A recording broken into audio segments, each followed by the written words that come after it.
Hey, what's your problem? You have business problems? We have business solutions. Maybe. Well, maybe. Life is a fight. It is. In business, every day is a fight. So, hey, what's your problem? Yes, as always, thank you, John David Wells, the big voice guy for the show. He is making quite a bit of a comeback. You got to go check him out. The Wells Report on Facebook. So kind to be the voice of this program. This is the What's Your Problem podcast, where we talk to Middle Tennessee business owners and professionals about the one thing that's keeping them up at night. It's always something. It's a video and audio podcast. Check us out at whatsyourproblempodcast.com.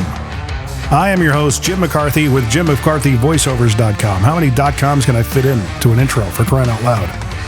And today, a returning guest. If you're returning on this podcast, it's for a reason. Wow. It's because you were good. All right. Yeah. That's a high bar to set Now all the there. people that haven't been invited back are going, wait a minute, I wasn't good? What did I just do? Kristin Benton with She Shoots Training. Welcome back. Thanks, Jim. It's great to be back, always. Always good to see you. And it's one of those things that you're out there teaching the world, mostly women, how to empower and defend themselves. Yeah. And, pack some heat. Yes. Right? Yeah. Does that kind of sum it up? Yeah, that sums it up. Firearms training for women. There we go. That's it. Or you could just say it that way. Yeah. We do have a feature that is brought to you by Mr. Ed Fox. Let me just do this awkward transition musically. It is called the Dad Joke Challenge. Okay. But as I said beforehand, we can call it the Mom Joke Challenge. Fair enough. We got your daughter sitting here as well. She's not on camera. Right. So, does Mom tell Mom jokes, Piper? She does. She's nodding. Is there a such thing as a mom joke? I think they're just the same as dad jokes, just Yeah. moms tell them. We just have fun with them. Yeah. So the Dad Joke Challenge is brought to you by Trade Bank. Mr. Ed Fox is the one who provides the dad jokes because he's quite the aficionado when it comes to them. He's got 3 books, I believe, on Amazon called Grown-tastic Dad Jokes. Wow. Like 3 volumes of them. Wow. And if you ever meet the guy, he's at the ready. And they're different every single time. Incredible. And they're hilarious, typically. We'll see. Yeah. We're going to find out. So it is brought to you by Trade Bank. That is his company, Trade Bank of Nashville. If you have extra services or lingering product on the shelves as a business owner and you want to still get rid of them and not hang on to them, Trade Bank is an option that you should probably look into, because once you become a member of that organization, you could trade with other members in the organization. So if you need phone system services or, maybe some paper supplies or something like that, somebody in the organization, you trade. That's kind of a cool outstanding. thing. Yeah. Trade Bank of Nashville. All the information's in the description. All right, here we go. Joke number 1. And I say challenge, but we're really just listening to 5 jokes. If we laugh, great. Okay. I was like, we're going to keep score, but we don't really keep score. So Okay. it's one of those, it's like those videos you see on TikTok that, if you break, you score a point kind of thing. The reaction videos. Yes. Those are So I'm not supposed to break? I laugh at everything. You can laugh. Okay. Yeah. I'd rather hear you laugh. Totally All right. laugh. Joke number 1. My friend tried to sue the airline for losing his luggage. He lost his case. Gee,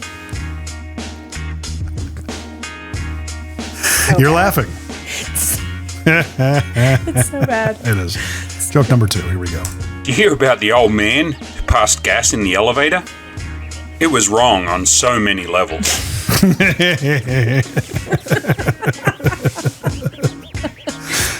No response from Piper. She's got the None. headphones on. She's just looking at her phone. She's like, She's I steely. am not here. Why couldn't the bicycle stand? It was too tired. Nothing. Piper's She's like, trying hard. why am I here? This is so, Mom, this is so embarrass. Do you say embarrass?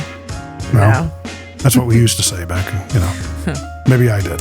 Maybe on the My uncle was telling me he just watched a show about beavers. He said it was the best damn show he ever saw. I saw that one coming a mile away.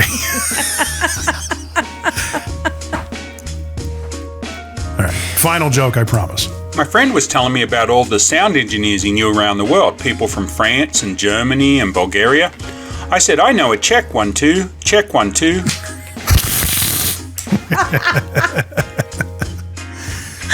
So that's the Wow. purpose. It's just to get some, good, feel good energy going, and we get into the ease into the actual content of the podcast. So Oh, that was amazing. there you go, the dad joke challenge. That's how we do I it. failed all of them. That's all right. Yeah. Hey, you laugh. Yeah, laughter's good. Yeah. We could use a lot more of that these Yes, days. we could.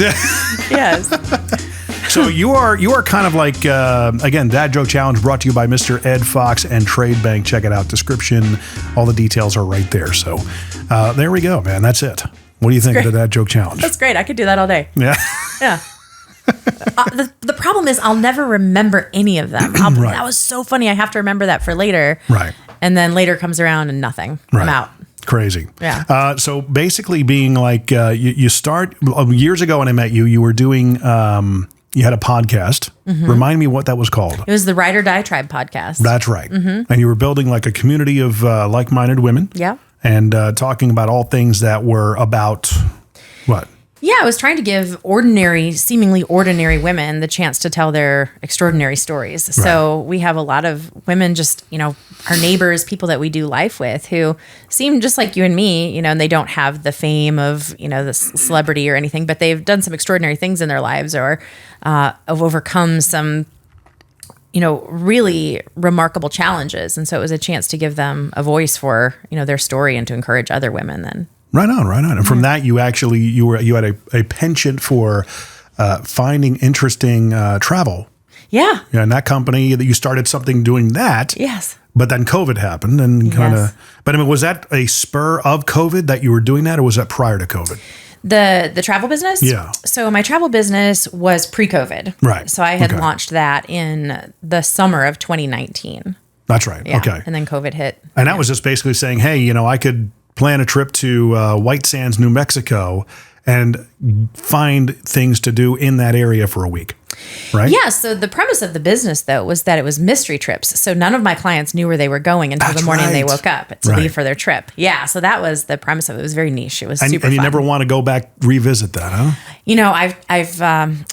I officially closed to new clients. I've got a couple clients I'm finishing up this year, and it was very bittersweet. But with the way the world has changed so much, the destinations that I had in my, arsenal for sending people to are destinations. There were almost 100 of them that I personally have traveled to frequently or vetted and researched on the ground. Right. And so many of those places have changed or become unsafe, or, businesses aren't there anymore. And so many things have shifted. So it's too much of a headache, right? It was basically, I was looking at if I wanted to continue doing that business, I basically had to start over and go research all of these destinations again, which took me, the better portion of 5-6 years to do as much travel as I did to be prepared for that business. And so goodness. it just, it was really sad because that business was just like, it was my heart, but yeah. Do you still do it on your own though? Just random trips?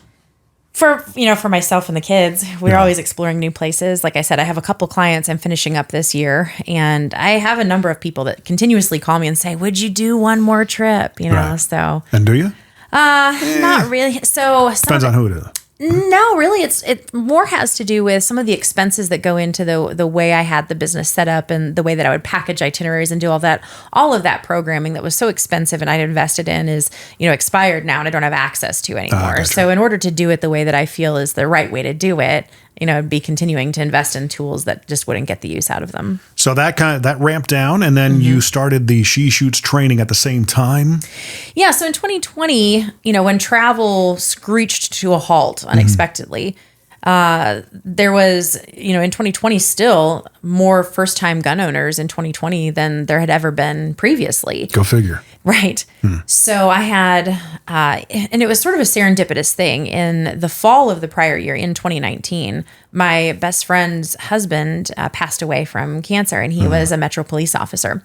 And she was left with his firearms and 2 teenage daughters. And she said, I don't know how to protect my girls. I suddenly feel like I'm very responsible for this. She knew that I'd been shooting for a very long time, and I had taken other ladies and taught friends to shoot guns, and she asked me if I would help her do that. So it kind of, not knowing that COVID and all this other stuff was coming, that was sort of the first domino, was teaching her.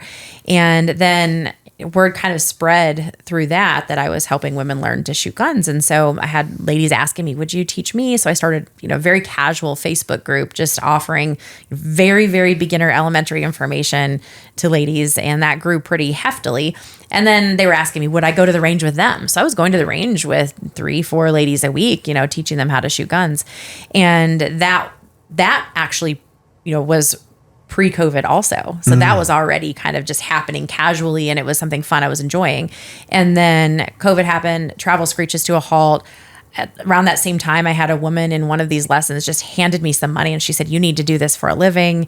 And I said, aha, yes, I do. And, when I had my podcast before, it was an arm of my business coaching that I was doing full time. So I know how to start businesses. I've helped so many women start their businesses. So it made sense for me. And by the next day, literally 24 hours, I had my logo and my website done, and off to the races we went. Starting a business. That's it. Yeah. So 2020 up until now, and it's been just gangbusters from what it looks like. Yeah. Now I'm doing it full time. And nice. Yeah.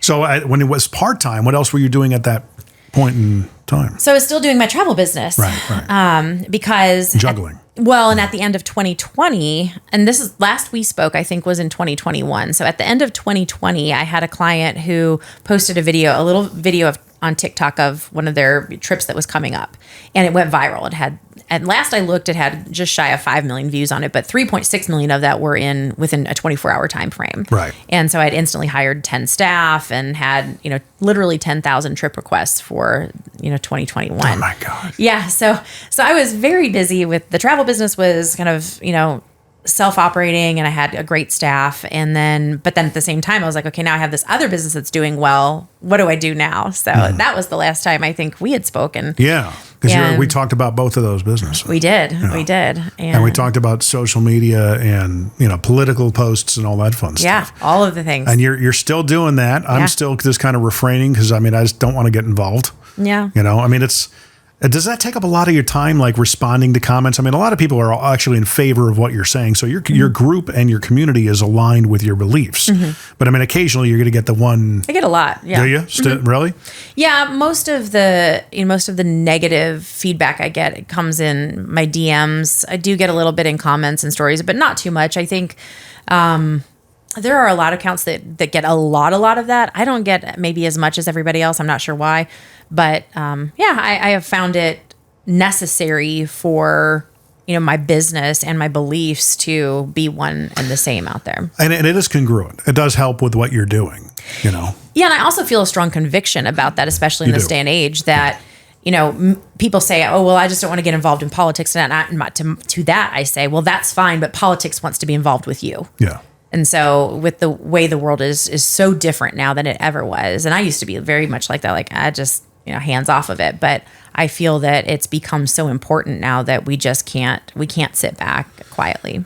See, it's just, I see like even on Facebook and some of these local groups, especially this month, mm-hmm. right? Mm-hmm. And here on the Spring Hill pages, it's just like, someone will put up, well, it's, Straight Pride Month and this, that. And I'm like, yes, all you're doing, nothing's going to get solved here, do you think that you're planting seeds in those situations? I know that I am. I get, so I think something maybe I try to do and hopefully have accomplished differently from some others is when I do get, messages from folks, I try to have a non-emotional, just very matter-of-fact conversation and say, okay, where are you coming from? Let me tell you where I'm coming from. And I actually have changed quite a few people's minds and opened them up to the possibility that like, oh, okay, maybe what I've been thinking I need to reconsider. So I know that it makes a difference. What's the common objection that you get mostly? It really depends on the day of the week, the topic du jour. A lot of conversations about abortion. Obviously, through my business page, I have a lot of conversations about gun rights and Second Amendment issues. It runs the gamut. I'm also the director of a nonprofit called Freedom Forever that's based here in Tennessee, and our work is in preventing child abuse, trafficking, and exploitation of all forms. So, we're really at the forefront of a lot of these, somewhat dicey cultural issues. And I guess for anybody who's listening, we haven't really told anybody which side you lean on, but I would say it's fair to say that you're fairly conservative. So my necklace does say 1776 on it, so I'll just put that out which I appreciate. I really do. And it's not like I'm trying to, challenge you or anything like that, as far as I just don't see, if I'm going to have a conversation with somebody, I'm going to do it face to face, because a lot of the stuff people will say will not say it to your face. They get really courageous behind a keyboard. That's true. And I think there's different ways of looking at it. You have to ask yourself, who is it you're trying to reach? For me, I don't look at it like I'm trying to change someone's mind who's on the other side. That's not really my goal. My goal is more to empower those who share my beliefs but have been unwilling or, not felt empowered to speak up and be vocal and be involved in the fight. Those are the people I'm trying to encourage and motivate to really get involved. Yeah. So I'm not out there trying to necessarily change the views of someone I'll certainly have that conversation. Right. But I'm more or less trying to activate more folks who share the same views and thoughts as I do and have them get more involved, some of that grassroots mobilization. And how do they typically respond? I mean, a lot of the people on the other side are emotionally driven. It's 100% emotionally driven. Yeah. Yeah, it is. Are they pretty much like, name calling or, kind of getting down the dirt or? Yeah, that's pretty much what it is, which is also why I say I don't really, I'm happy to engage in conversations with people who have, opposite views of mine. You keep it above board. Yeah, they're generally unwilling to engage in conversation back. And so, I'm really involved in a lot of, rallies, and we have the counter protesters that show up and have their bullhorns screaming the whole time our speakers are trying to talk. And won't even let you be heard, and they're there just causing a disruption. And then, at one of them in particular that we did in Murfreesboro last fall, or earlier it was in the winter, I guess, but it was a nice day, so confusing. But we then opened up for Q&A at the end. Well, the first ones who wanted in on the Q&A were the ones who were, running their sirens while we were trying to talk. And they would ask their question. And then as our folks were trying to answer the question, they would start their sirens immediately. They didn't want to hear the answer. They just wanted to, And that's pretty typical of what we see. Right. I mean, how does that kind of turn out, though? I mean, with people doing that? I've never been to anything like that. Yeah. A rally. I mean, it's interesting. I don't know what they think they're accomplishing. Mostly we all leave sort of shaking our heads and going, this is some seriously mentally ill crowd that has shown up with that sort of disrespect, and they're screaming and disruptive. There's no, respectful discourse, dialogue, exchange, anything. It's just, threatening and harassing and name calling. It's a fascinating social study, but, Threatening is funny. Coming from that end, especially, going after people who are packing. It's like, all right. It is really interesting, actually. So, there was a whole bunch of stuff happening up at the Capitol not long ago, and I went up there for a couple of those days, and a lot of people pushing for, really strict gun control in Tennessee had shown up there. And it's due to the covenant issue, right? Yeah. Right. And it's really interesting to watch how those who most want to see tighter gun control laws are the ones making the most severe threats of violence. It's it's fascinating. It's just such a, it's just discord. I don't know. And then those in leadership, political leadership, are the ones that are like, well, we need stricter gun. Well, okay, start with you. Let's start going out with your security detail without guns, man. Let's, be the example. Yeah, and it's an interesting thing in Tennessee, especially where, we have the supermajority in the House, and, I know we aren't here to all talk about politics. I can talk about politics all day long. Obviously, I say that I won't, but here we are. Here we are, right. And it's, I guess I've become more bold. I don't really, my give a damn is busted more and more as I get older. Yeah. I've put some controversial, quote unquote, controversial clips out in the past, one of which was about property taxes. It came up by accident. My guest had brought it up, and his name is Jason Duncan. And he brought up a concept that I had been talking about for probably well over a decade, that you never really own your house as long as there are property taxes. I say, well, okay, try not paying your property taxes and see how quickly see if you own your house. Yeah. Someone's going to come by and remind you that, no, you don't. You owe us property taxes, otherwise we're going to take your house. Yeah. So I've always said you never own your house. You own the equity in it, right? Whatever that may be. And then even they still come in and take part of your equity. So you don't really own anything. And that's what we were talking about. He and I saw eye to eye. But it's amazing how many people took that clip out of context in the comment section. Yeah. I'm unsurprised. Oh, yeah. You guys are telling people not to pay tax. That's not what we're saying at all. No. Not what you said at all. How do you fund the fire and the no, I get why we're paying property taxes, but it's production based. It's not consumption based. Okay. Property taxes should be paid by my choice to buy something and then the sales tax added to it. That's the way it should work. Right. Shouldn't be based on production. Right. Okay. You shouldn't touch my income. You shouldn't touch my property. If you want to tax me, we got to fund the government. Get it. Totally understand. Let's do it through a consumption tax. Well, and then let's also talk about overspending and wasteful spending and how excessive You're just going to taxes screw it are. up anyway. Yeah. Right. Exactly. Yeah. I heard a new one. I think it was maybe it was in Asheville recently.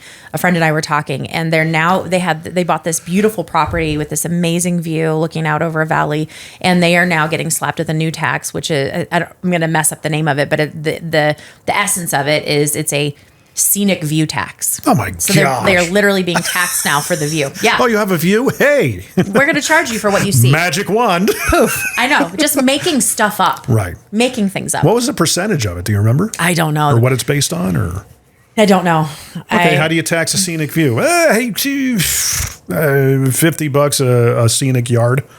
What's a scenic yard? I don't know. You Right. owe us What's $400. scenic? What's scenic? Right. I don't know. Well, I'm looking at a dumpster. That's a scenic view. You have a scene.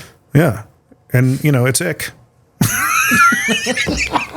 So, I mean, you'd be proud of me, especially talking about my, cowardice from the last conversation we had about not engaging. But I do what I call comment Tai Chi, where it's like, well, and that's my impersonation of the person behind the keyboard. Sure. Yeah. And I say, yeah, I get it. Completely agree with him first. Yeah, I completely understand. I understand where you're coming from.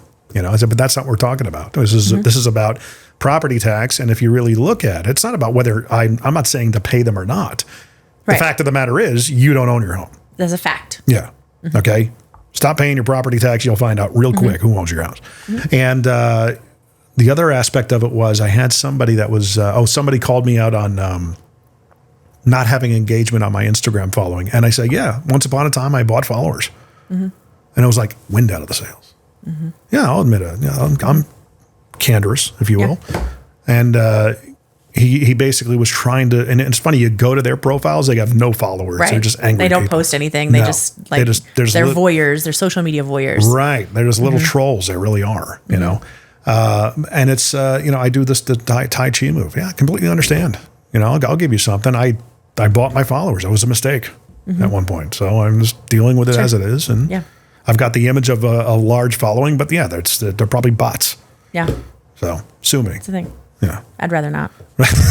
You don't want to sue me? Thank you. No, that would be I'm appreciated. I am not interested. Right. So, you're getting into, a lot of the, some of the supportive comments that you get, what do they look like, especially, and do they incur business for you? They do. This is the other thing why I think that, the blending of our beliefs and our businesses these days particularly is more important than it's ever been, because people are realizing that the only vote we really have anymore is with our dollar. No. And so they want to do business with those business owners, and those particularly small businesses and those business owners who then share their same values and beliefs, because they realize that, when we take our money to Target, for example, which has been the center of much controversy of Budweiser, Anheuser-Busch, that when we are giving our money to corporations who don't share our beliefs, we're shooting ourselves in the foot, because they're turning around and using that to fund lobbyists and to fund legislation that we don't agree with. So why would I vote one way at the ballot box and then send my money over here where they're just going to undo what I hoped to accomplish with my vote? And people more and more are just unwilling to sacrifice their dollar for the convenience of, Target or their Budweiser or whatever it is, and they're just saying, no, I'm voting with my dollar now. Now you're a Christian believer, Yeah. from what I always remember, as am I. And there's a lot of how do we approach that? And we got to be as loving as possible. My business partner puts it this way: he says, when you have somebody that's, from our perception, living a sinful lifestyle out of choice, or if they want to say they're born with it and things of that nature, and at this point, you could speculate about whatever topic I'm talking about. But, either it's, an issue that you got to go on, that sometimes you have a proclivity and a nature to do something of that lifestyle. I don't understand it. Never really had to deal with it. I don't care. what you do behind closed doors. That's my libertarian, I guess, take on it. Yeah, I was going to say, everything you've said so far, I was like, very libertarian. Yeah, it's like, I'm not out, planting them on my wife's lips every time I'm out in public and, tongue jamming her. Sorry, Piper. But I mean, that's the kind of thing that I'm not forcing it down your throat. Why do I got to constantly process this? I mean, we went and saw the Into the Spider-Verse last night, and it was a fun movie.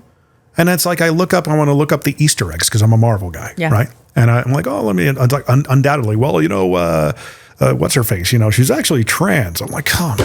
Mm-hmm. Can we stop talking? Just leave it alone for a couple of years, please. I'm just tired of it. Yeah, there's a lot. That's controversial right there. I showed my. Yeah, no, I hear you. There's a lot to unpack in there, and so I think like as believers, and speaking as Christian believers and speaking about love. I think sometimes we misinterpret what love, as Christ calls us to show love, what that really means. It doesn't mean that we just accept everything everybody does. No. Right? I can love you and I can disagree with something in your life, as can you do the same to me. And the most loving thing I can do as a believer is speak truth into the lives of those who may be blind to their own sin or to their own lifestyle or whatever it is. We talk about, it's the proclivity, like they were born, we were all born sinful. Yeah. So we were all born with the penchant to sin, whatever that looks like. Yeah. So I think that has to come off of the table, and we always have to go right back to Scripture and right back to what is God's word, and it's very clear. And yes, God was loving, and yes, God was, self-sacrificing and, a servant heart, but also God was very just and very righteous. And I'm working through a study of Revelation right now, a 75-part sermon series that was actually done in 2018, I believe. Probably not enough. It's fascinating. Yeah. And actually, the one I was listening to today was really talking about that Revelation really talks about like the wrath and the justice of Christ, not just like it talks about Christ as the lion, not just as the lamb. Coming back as a warrior. Yeah. So, there's that part of it. And then there's the other part, which is the cultural part of it. So there's a huge attempt at this cultural shift. Mm-hmm. And, with the nonprofit that I mentioned, that I'm part of, Freedom Forever, we do a lot of work in fighting the transgender surgeries and medications, puberty blockers for kids. Right. And so while I do agree to some extent about like, hey, whatever you do at home is your business. Yes. But the problem is they're not leaving it at home. They're trying to push it not just on me and you as adults, but on our children. And it's being brought inside the school buildings. In California, there's some new legislation now that basically would ban treatment for someone who says, let's say someone says like they say that they've been gay for their, whatever adult life. Right. And now they've decided like, I don't want to live this way. I don't want to be this way. I want to get help for this and figure this out. It's actually, they're trying to push this legislation that would make it illegal to offer help to those that say, I don't want to live this lifestyle anymore. I want help for this. Right. But if you come out and say, oh, I'm gay, now you get a parade and you get a Pride Month and you get all these things. But what if you say, I don't want to do that anymore? And this is what we've seen at the rallies I was talking about too. That particular rally in Murfreesboro was against gender mutilation of kids. And we had Chloe Cole, who does a lot of work with Freedom Forever. She's a detransitioner out of California. And when she detransitioner, which is what? So she's a girl that when she was a young teenager, she thought maybe I should have been a boy, and instantly started getting puberty blockers, therapies, and all this stuff. I think she was 16, maybe. I'm going to get the age wrong, but had her breasts removed, and then realized that that none of that was true. So, like so many, what we've found is there are so many comorbidities with these transgender youths where the issue isn't transgenderism, it's something else. A high number of them have autism. So they translate a lot of things differently. We're learning about the connection between early exposure to pornography and then increasingly violent pornography that they view. And so in her case, she saw how women were treated and said, I don't want to be treated like that. If I'm a boy, I won't have to endure those things. Oh. And so she went down that journey, and now she's suing the doctors that cut her breasts off and put her on puberty blockers. She will have lifelong medical issues. So these issues then, once you come out and say, now I want to detransition, this is not what was happening for me. They are not only wholesale rejected by the transgender community, but they are the recipients of backlash, death threats, and hate. And they are just absolutely attacked for then saying, like, I'm no longer transgender. So it's okay to go that way, but they don't ever allow you to come back. Right. And that's a real issue, from this like tolerant, loving left. Personal liberty kind of approach. Yeah. Yeah. It's funny because, a lot of it is, 20 years ago, I was working in radio in Vegas, and they talked a lot. And one of the stations I worked for was a news talk station, conservative. Mm-hmm. And they always talked about the slippery slope and the homosexual agenda and things of that nature. And they always talked about all these things that, once we accept or give the nod to this, it's just going to be the next thing, the slippery slope. And all these things that they had projected that were going to happen were just completely outlandish. Mm-hmm. And everybody that would call in and be like, you're out of your mind. They're not going to do any of that. And like, here we are. Here we are. Yeah. And everything has come to fruition. Yeah. Now, I don't know if you have been a part of the show when I talked about the pendulum theory. I don't, maybe. We go from a me to a we. Yes. And right now, this is the year where we're in a zenith year where the pendulum's it's going to start coming back down. Mm-hmm. The tipping points are typically the most harmonious points of culture. The me zenith is actually was what 1983 was.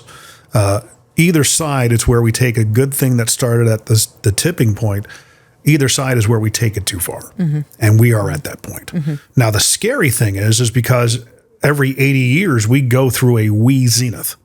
Culture, society, the way we think generationally, we are at that point again. Mm-hmm. And it's a calamity. It's a worldwide or semi-hemispherical type of event that brings us back to a reset button of going, okay, enough. Let's stop with the bloodshed. And it's always, 80 years ago, World War II, 80 years before that, Civil War, 80 years before that, the Revolutionary War, take it on back. And it's amazing the timing of everything. Mm-hmm. This book that I read came out in 2011. It was based off of previous books called Generations, and then another book called The Fourth Turning. And in The Fourth Turning, they predicted, it was written in 1997, it predicted everything we went through. Mm. And it said, we're at that fourth turning. It's not like it's the end of the world, but have hope, keep faith. There's nothing new under the sun. It's not like we haven't been here before. Yeah. Depravity in society, things of that nature. But it's always a calamitous event, which quite honestly hasn't happened yet.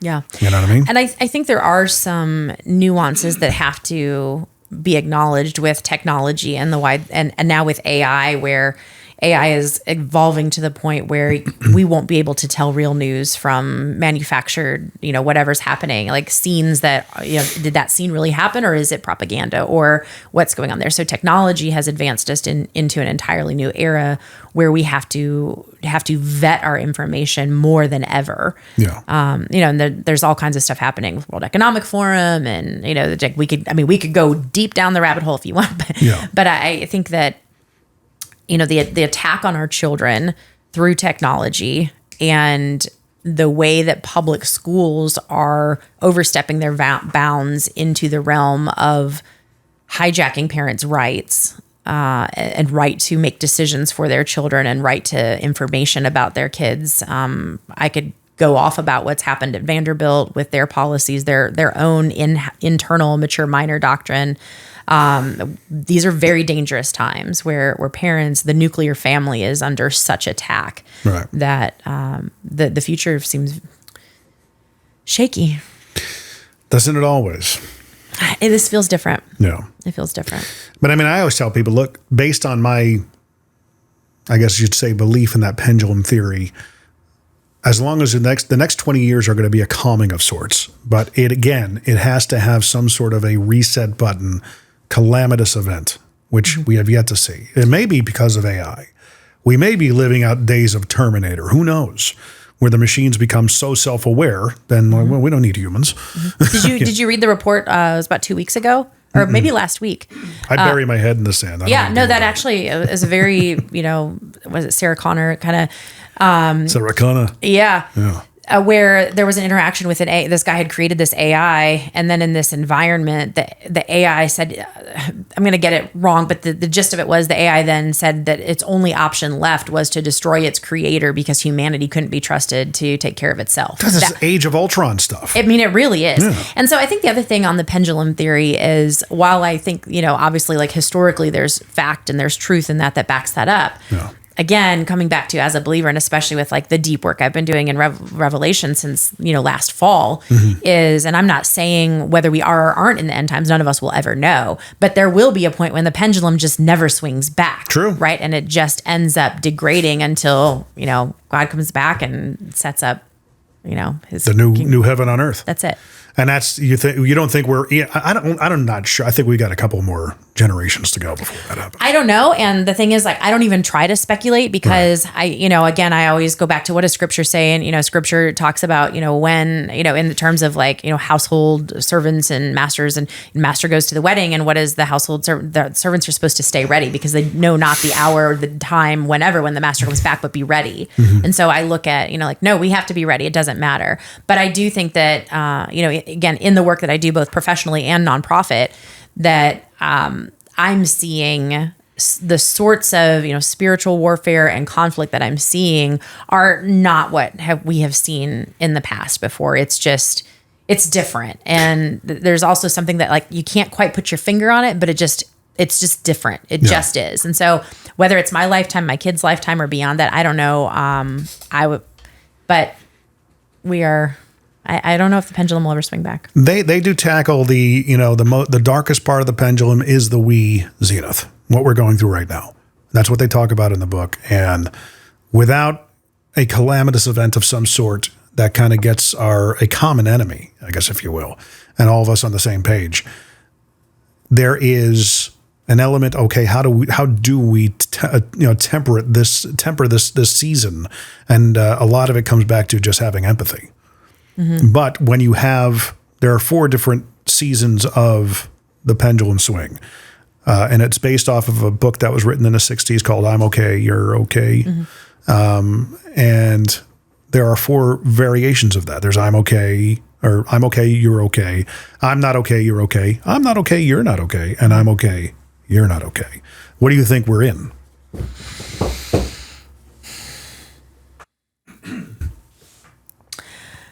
I don't know. I don't know. I think I would have to dive into each of those little layers a little bit deeper to say. I think one thing that's very different now than from in the past is I used to be able to have conversations or even casual friendships with people who had differing views than me. Yeah. But my entire social sphere imploded in 21 when I just said, the gloves are off and you guys tried to mess with my kids and it's done.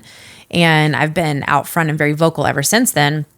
And literally people who, was doing life with and I thought were friends, have just ghosted. Yeah. And I think that's I think a very interesting contrast to how it's been in the past. I used to have friends of all sorts of views and beliefs, and we could talk about hard issues and then we'd go back home and we'd still be friends and whatever. But now it's not like that. Now line in the sands have been drawn. Yeah. And it essentially a lot of it gravitates around the I'm okay, you're not okay. And if you think about empathy, if we all have that mindset, well, it's not me, it's you. If we have empathy and we can articulate our antagonist's viewpoint better than they can, we have to somewhat admit that maybe we're not okay. And that's the conflict. It's almost prideful, right? Yeah. Interesting choice of word. Yes. Yeah.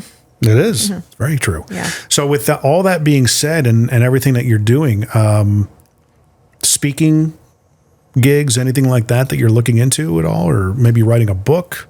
Golly, Trifecta? if I had a penny for every time someone said I should write a book on my life story, I've already made the money I need to make off of it. But I don't know how I would go about writing a book. My life has been so wild and unreal that I don't even know where I would begin on it. Other than people consistently asking me to write a book, I don't know that I have a deep desire to write a book.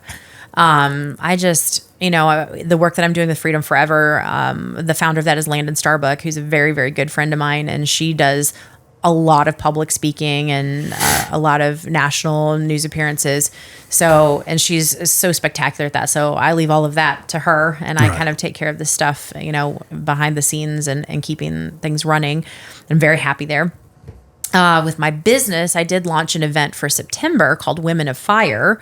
And I was just thrilled that it sold out within 5 days. Nice. So, yeah, that was incredible. First time I'd done it, so wanted to see how it would go. And this is coming up in September. This coming September. Whereabouts? Yeah, so it's going to be at On Target Shooting Sports in Hermitage, which is a range and gun shop. I actually do business development there, but the owner, Adam, was so great to let us use that space. And so we're bringing in several other vendors, businesses, creating a little marketplace there. But then we're also going to have a few other things going on. So I'm going to give a very brief, like a mini course on gun safety. And then Riley Gaines, who has been really out front. She's the UK swimmer who lost to Leah Thomas, the transgender who's competing in women's sports. Yeah. Okay. So Riley's going to be there. She lives here. She does. Yeah. Yeah. So she's going to be there. She's going to be kind of our keynote speaker, if you will. Landon's going to be speaking. So all of this is to benefit Freedom Forever, actually. And then there's another company, American Women Beauty. So going back to the idea of we vote with our dollar. So I want to give exposure to these companies that share the values of the people that I serve. Right. And so American Women Beauty is a women's cosmetic company. I'm wearing their lipstick today. Nice. Yes. And all of their cosmetics they've teamed with other women who are being bold and courageous and fighting for different things, whether it's, fighting for, the lives of unborn children or women in sports, lots of different things. So the lines always have a theme to them. And then another company actually out of Knoxville called Armed in Style. So cute little boutique and jewelry. This necklace is by them.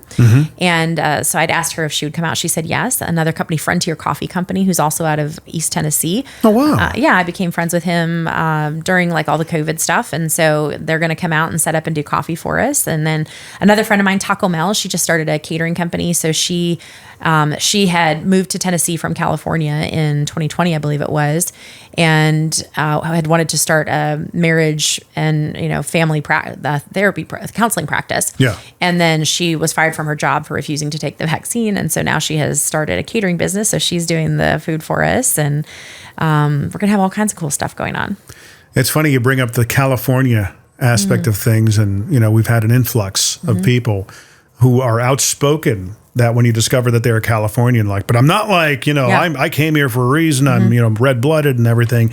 You got to wonder, what are your thoughts on that? I mean, because I feel like there are people moving here from California that are just staying quiet. There are some. I will say some of the people, a good number of the people that we work most closely with, who are the most active in fighting for the values that we believe in, are the political refugees from California, because they have seen what the other side looks like, and they've left that, and they don't want that to happen to now where they call home. Yeah. So I'm grateful for them. Right. Granted, there are some that have left California because they don't like the policies that they voted for and are going to continue to vote for the same policies wherever they go. Yeah. But the majority of the people that I'm encountering that have moved here, like I call them from political refugees from, New York, Illinois, Jersey, California, Washington, Oregon, they're fantastic allies, and I'm grateful for them. Because we've seen Davidson County turn slowly purple over the last. How long have you been here? I've lived here 24 years. Okay, so 97. 97. Okay, so about 7-8 years before we got here. Have you seen a slow turning towards was Davidson County always purple?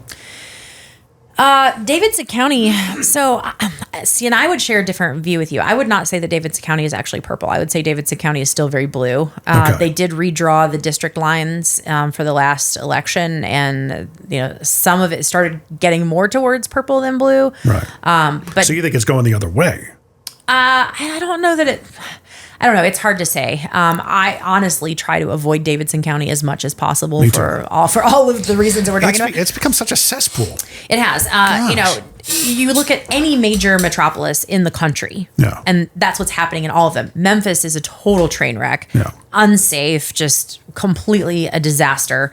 Nashville's gone that way. Chattanooga and Knoxville are not far behind Nashville as far as just train wrecks. Like Shelby and Hamilton counties have been hotbeds of controversy over the last few years. So But I don't know that I would agree that Davidson County is necessarily purple. They've always been blue since you've been here. I believe so. So I was thinking more like they were red at one point and they're on their way to becoming blue. But I guess they're pretty much blue. So I would say that when I got here, they were purple coming out of red. All right. And have become fully blue. Right. And, with some of the redistricting that happened, moved them maybe a little closer to purple, but not enough to where I would give them that. It's very blue, and it'll stay that way. Williamson County turning purple, you think? Boy, Williamson County is interesting. I think what's interesting about Tennessee in general is that our state representatives are, starting with our governor and particularly our lieutenant governor, are, they run on what they say is a conservative platform, but they get in office and they aren't passing the legislation that reflects their voters, right? The proverbial rhino, right? So Tennessee is full of those. Right. And I think that, so step outside of Williamson County and just look at the state as a whole, because there are weird things happening in Williamson County that I can't quite articulate how it's happening or where it's coming from. But I do think there has been a tendency for, the more liberal Democrats they tend to be more vocal. And I don't know if it's because they have more time on their hands to do this stuff, but we have a really hard time activating, conservative. Because we're working. I mean, we say that, and it's true. Yeah. There is a lot of truth in that, is that, trying to get people to show up at the Capitol. It's, I'm working, or I'm homeschooling, or I can't get away for this. And it's like that. Those are good things. Yeah. But when it comes to the things we want to accomplish for the greater good of the state, or even in our county and our government, they become headwinds for us of getting engagement. Yeah. So I'm going to fire this off. What's your problem? Interesting conversation to have such a cheery game show bed to come in, right? What is your problem? And what are you dealing with these days with your business and such? I gotta at least cover this. That's the name of the podcast, right? Yeah. Hey, it's your podcast. You can do whatever you want. Well, whatever I want. I mean, but, we were just talking about problems. So. Right. What's my problem? Well, now that I'm teaching firearms full time now, and I think one of the biggest issues is, and we talked about this before, is range availability. A lot of people aren't able to train on weekdays, so it comes down to evenings and weekends, which are packed, I would imagine. Yeah, and so getting range time on the weekend, I haven't explicitly asked for it because I also toe the line between I do business development for the range, and then I also operate my business within that business too. And so I'm trying to balance making that business successful and, making it profitable on the range, particularly on the range side, and then also the success of my business. And those are, it's an interesting relationship between the two. Because you're kind of like the middleman or woman with the range. You're going to have to, rent the time from them, and then you're kind of turning around and I guess marking it up or maybe getting it wholesale. Is that how it works? Yeah. So the way it works is anyone that comes and has lessons with me, they pay my lesson fee, and then built into that is a fee for use of the range, which is a little less than the normal walk-in, use the lane, you get a lane fee. Right. So my lessons are $85 for, a 50-minute lesson. Now, if someone joins the range as a member, then $20 comes off their lesson to me. So as a member, they can use the range anytime they want. So it's no loss to, anyone for them to be in there using the range, whether it's a lesson with me or them using the range. So you're getting a discounted rate from the range, but you're also acting as a salesperson for the range in a way. Gotcha. Yeah. I see. So your commission is built in the markup in a way. Yeah, I mean, I just make what I make off of lessons. I got you. So yeah. So if they are a member of the range, I take $20 off of my lesson fee, right? Because I'm not paying the range that fee anyway. Right, so it behooves them, and it also makes me happy because I want them to get a membership and want them to do their own work on their own. So I always say lessons are. One of my mentors, Akil Kadir out of Murfreesboro, who's just incredibly gifted. He was the one who first said this to me. Was that lessons teach you how to practice. So when you come to a lesson, it's like going to a piano lesson. Yeah. That's not the extent of your work. You're learning how to do whatever the thing is. Right. And then between then and the next lesson, you go and practice that thing and you come back and it's a skills check. And then we move on to the next thing, or we fix any hiccups that came up. So that practice time in between matters. How many instances of FaceTime with you does it take to a person to feel like they're up to snuff? Everybody is really different. Some people have a very quick learning curve and they're very quick on the uptake of information, internalize very quickly, have really excellent body mechanics and proprioception, to use a $1 million word. So everybody's really, really different. But I do say the fourth lesson is about where we start to see the tide turn. So the first lesson is just like everything's new. It's like, it's exciting. Most people shoot really, really well their first time because they just don't know their brain doesn't know any better, right? Yeah. By the next lesson, there's been time between and your brain has made up a story in its head now about what that experience was and what it's going to be like now. So I always say that first lesson is like having a newborn. Newborns sleep, they eat, they go back to sleep. It's very easy. Yeah. And then that second lesson is like, it's like the 2-year-old. Your brain's kind of throwing a fit and you're trying to like work with it, but it's kind of made up its own story about what's really happening, whether that's true or not. And so the second lesson is generally pretty rough. Yeah. Pretty rough because people are going, oh, there's the big bang and there's the recoil and there's the thing and so even if they aren't feeling nervous, their brain has told them a story about what the experiences they're having. The third lesson is like a 3-year-old. So in my children's case, our first one, when she was 2, she was horrendous. The day she turned 3 was terrific. Great. It was over. I was so happy. This one here, she was worse at 2 than her sister. And I just couldn't wait for her to turn 3 because I thought it's going to be over. She turned 3 and it was like, wow, she just got doubly bad. So 3 was, I didn't think, I love you. She's smiling proudly over there.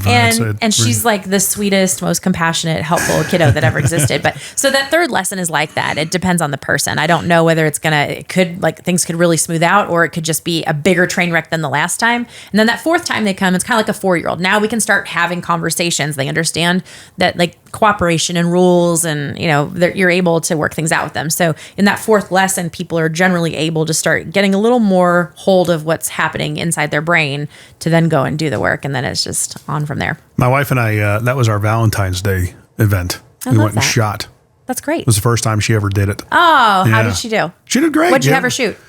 She was shooting a little .22 pistol. Good. We took a lesson from a guy up in Franklin and spent about 45 minutes. He did an excellent job. It certainly took the anxiety away of, oh my gosh, and he did the whole triangle thing. A gun is useless without the magazine or without the person holding it, that kind of thing.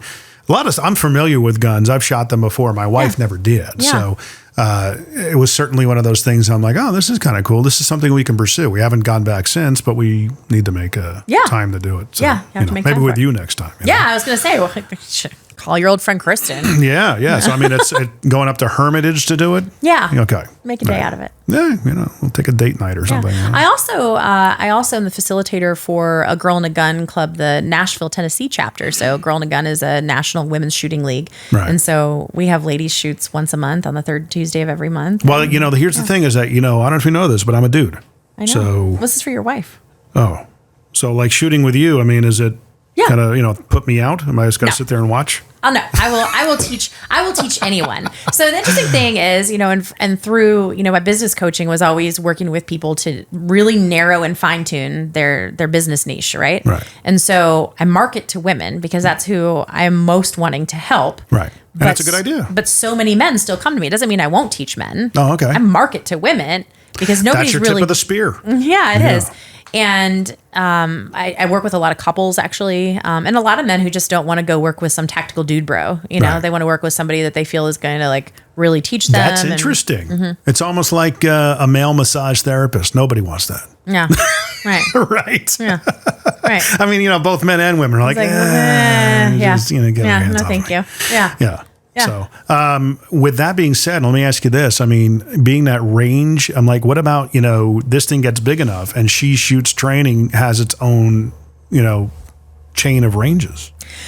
I'm not really interested in owning and managing ranges. Training is what I love, and training is what I'm most passionate about. I do have another instructor that teaches as well. So I have grown to have an extra instructor, an additional instructor, and he's fantastic. And he works on a lot of other platforms at a level that I don't have the expertise on. My expertise really is in defensive pistol, and I can teach carbine. He teaches shotgun, and he's exceptional as people move through some of the beginner carbine like AR skills.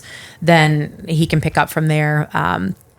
So, I'd love to add more instructors and do that, but I don't have a desire to own and manage ranges. What if it was a low overhead type range, similar to like Owl Hollow and stuff like that? Outdoor. Yeah. So what's interesting about that is Akil that I had mentioned before. We've had a lot of conversations, just talking shop about things, and to find land and then get a permit to put a range on it is almost impossible. Act of Congress. It is. It's really difficult, and the amount of money it takes.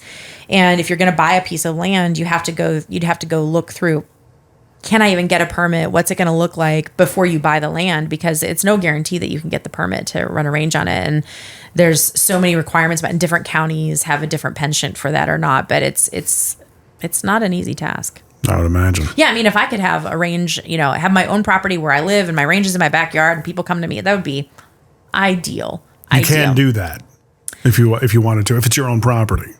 I'd still have to get a business permit for that, and because that'd be considered commercial use, and that's where it becomes really difficult. And so, not something I really want to pursue. Yeah. What about like online training, virtual training, things of that nature? Yeah, I've been kicking that around with a couple of classes that I offer. So I offer a new shooter intro to handguns currently that is the prerequisite to anyone taking private lessons. Right. And it's a non-shooting class anyway. So that one I've toyed with offering it online, and I just haven't pulled the proverbial trigger on it. Right, yeah. Well, do it. Hold on. There we go. And then there's another class. My favorite class that I teach is called Refuse to be a Victim. And then I follow that up with a pepper spray class, OC class. And that's no guns. It's all less than lethal. And it's a thing in our industry called MUC, Managing Unknown Contacts, how to not be selected as a victim, how to pick up on someone that might be eyeing you for victim selection, and how to remove yourself from that process. Or if worse comes to worse, then how to handle it even if you aren't carrying a gun.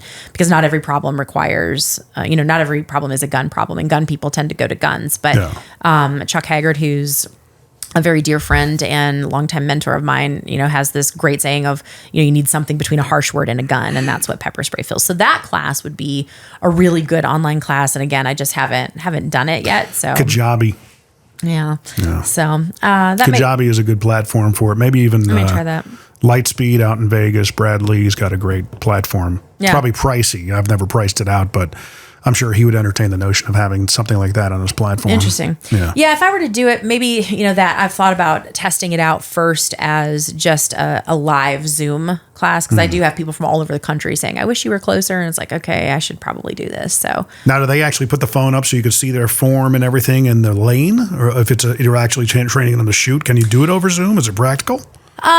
So over Zoom, so I was talking about those classes, which are all non-firing classes, would be, great first ones to start with. Right. As far as shooting goes, another dear friend and mentor of mine, Tatiana Whitlock out of Maine, she was pregnant, she had her baby earlier this year. And while she was pregnant, she wasn't doing any live fires. So she was doing virtual coaching. And that can happen through dry fire practice, or I never signed up for a virtual coaching session, so I don't know that she was at a range. I would think, I don't know that I would feel great about that, because there are safety considerations when someone's trying to manage their phone and the angle of their phone and shooting, unless you had a lane like specifically set up for that where they would go to it and everything's mounted the right way.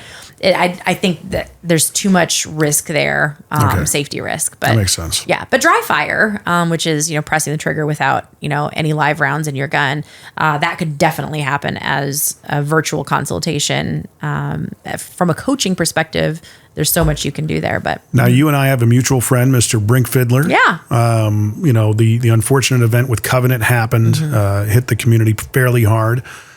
Still have yet to see a manifest from the shooter, but that's a whole separate story. Yeah. I reached out to him, and I had no idea that he actually did the training at the school. He did. And I said, hey man, hope you're well. He's like, man, we actually did the training, and this is kind of really hitting me hard. I'm like, oh, and I was in BNI at the time texting him. I just felt compelled to reach out to him for some reason. Again, having no idea that he was, involved with the training with them at all. And he came back with that. I was like, oh, gosh, this hits you in the gut. Yeah. And then it dawned on me, like, I don't know how to respond to this. But I'm like, yeah, I do. I said, buddy, you of all people know that even with your training, nothing's going to be perfectly, immune. I said, but I can guarantee it, because I've sat through your training, it would have been far worse had they not had it. So for what it's worth, please take that to heart, because I believe in what he does. I do too. He's amazing at it. Yeah, he is. Yeah, I've sat through his active shooter class as well. He does a spectacular job. And so I'm glad they worked with him. And from what I understand, some of the training that they got was, the teachers used and made a difference. And so, I mean, that's all you can ask for. That's all you can do. I mean, putting yourself in that situation, you really find out if you're a fight or a flight. Yeah. Fight, flight, or freeze. Yeah. Yeah. But I mean, he, it's funny because I've been trying to get him back on the podcast to do another episode, and he is just covered up now. He's all over the place. Yeah. I last fall did a 2-day training with him for TCCC, which is Tactical Casualty Care, which is a medical training. And that class is just outstanding. And so did that. And then he had invited me to come and see the active shooter training that they do. So I did that also last winter, I guess. But yeah, he's all over the place. They're doing good work, and he's got the apparel thing going on with the God-fearing gun owners. He does. I mean, that's the other thing I want to ask you is that, do you have little monikers, sayings, mantras that you have that you can put on a T-shirt? I have thought about that. One more thing to pursue, right? And in past business, I've had merch, and it's just never been my favorite thing to promote merch. If I'm going to spend my time selling myself and my product is training. Yeah, and I just don't want to. But there's a Kristin Benton brand to your training. It's you. Yeah, yeah. So I had gun cleaning mats and did hats and patches for a little while there. I do a lot of promoting Brinks God-fearing gun owners. Actually, you modeled for it and everything. Yeah, I did. Yeah. So I love to promote them and try and help them get into other places and get their merchandise out there. So. I believe I made that introduction, right? You did. Nice. You did. Yeah, it was the very first time, because this is the third time. I was actually asked back twice now. So it was the first time I was on the podcast. It was when you introduced me to Brink. Oh, that was when I had the weekly primer, I think. Yeah. Was it? Or was it in the last place in person? That was the second time I was on. Second time. Okay. Yeah. The first time I think I still came in person. First time it was, I was doing those virtually. Okay. Yeah, that was virtually. Yeah. Yes, it was. In my closet. Yeah.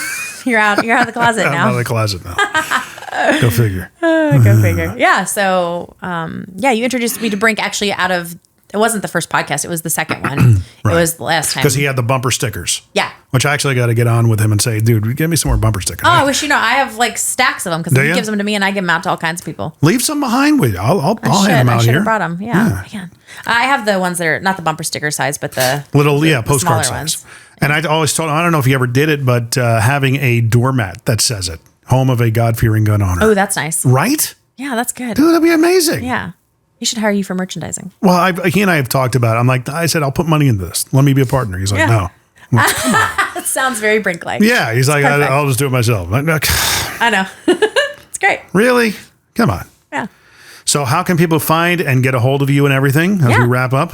Easiest way, sheshootstraining.com. Nice. Mostly I'm on Instagram. You can click all my social links from the website, but it's just She Shoots Training on Instagram. Also, do have a Facebook page. It only is used when I simultaneously post to both, but I almost never am on Facebook. Right. So sheshootstraining.com and She Shoots Training on Instagram. That's how you find me. The TikTok? No. No. I think TikTok should be banned. Like, we know that it is a Chinese intelligence agency, so I don't see why it's even legal in America. But what about Be Real? Is that the next thing that's coming up?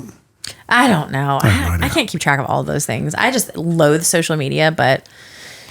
And I get it. I actually brought somebody on, and I'm paying somebody to put my posts up because it's cobbler's shoes. I'm handling so many different podcasts for other people and doing clips for them, and in some cases helping them upload them. And it's like all my stuff suffers. Yeah. So I'm like, this is an investment in me and what I do. Yeah. And this girl does a great job. Good. She puts all the clips up, 3 times a week. Awesome. Yeah. I have somebody else going through all my stuff and pulling the clip. I'm like, Perfect. 'Cause it's just eats your lunch with time. Yeah. Man. It's like, Gosh. I know people who own their own like yard service or house cleaning business, and people are like, I bet your yard looks amazing. They're like, no, my yard looks like trash because I'm busy doing everybody else's. Or the housekeeper is like, no, my house is a mess because I'm busy cleaning. And the last thing I want to do is come home and clean. I have somebody that comes and cleans my house. You know, it's the same thing. Yeah, my wife's a massage therapist.